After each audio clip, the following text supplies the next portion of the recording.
On this video, gagawa tayo ng fermented plant juice, kaya naman nanguha na ako ng dahon ng kamoteng kahoy na gagamitin natin. Maaari din kayong gumamit ng dahon ng kakawate, kangkong, malunggay o kahit anong halaman na madahon.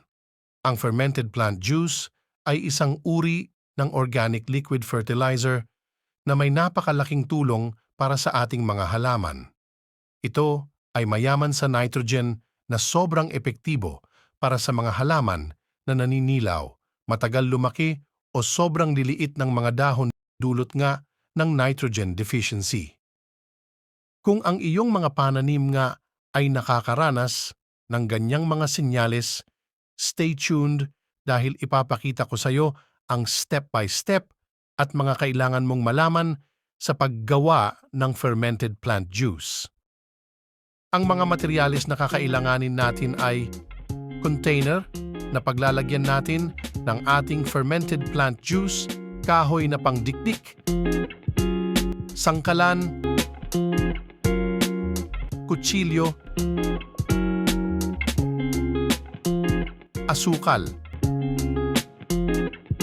at syempre ang ating dahon ng kamoteng kahoy. Chop lang natin ang mga dahon para mas mabilis na itong madurog mamaya pag ginataan natin, pag dinikdik natin inside the container. Hahaha.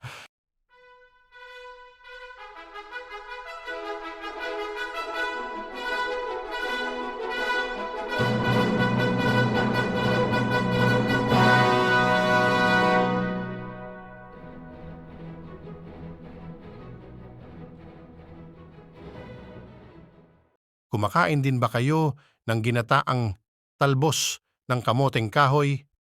Let me know in the comment section kung ano ang paborito niyong ulam na gulay.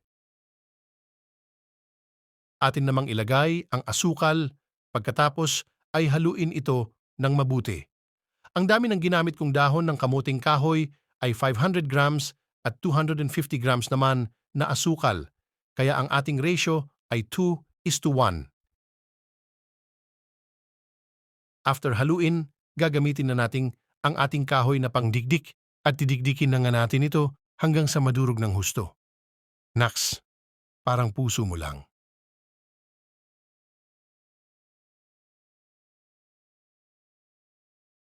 After quite a while, medyo magiging mamasa-masa na ito dahil sa katas ng ating dahon at dahil na din sa asukal.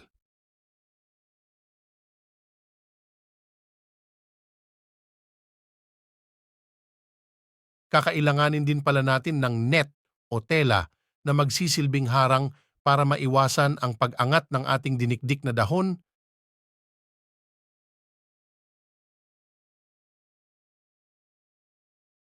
at bato upang magsilbing pabigat. Takpan lang natin ito at pwede na nating itabi. Siguraduhin natin na ang ating pagtatabihan ay well-ventilated at hindi masyadong naiinitan. Huwag din natin kalimutang lagyan ito ng date dahil after 2 weeks to 1 month ay pwede na natin itong gamitin.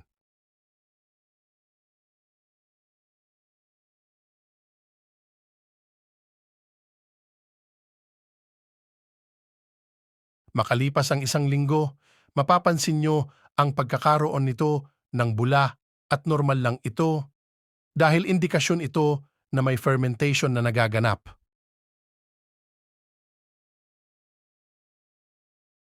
After 2 weeks naman, ganito na ang kanyang consistency. Maaari na natin itong isalin sa bote o e-jar para sa mas maayos na pag-store nito.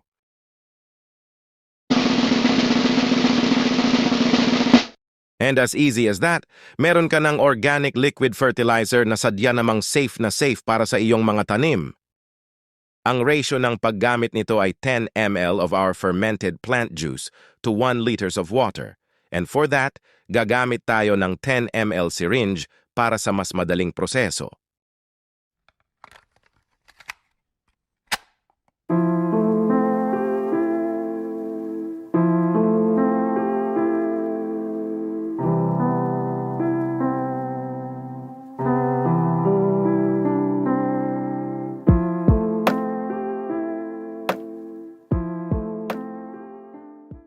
There you have it. Fermented plant juice. Best application nito is early in the morning or late afternoon.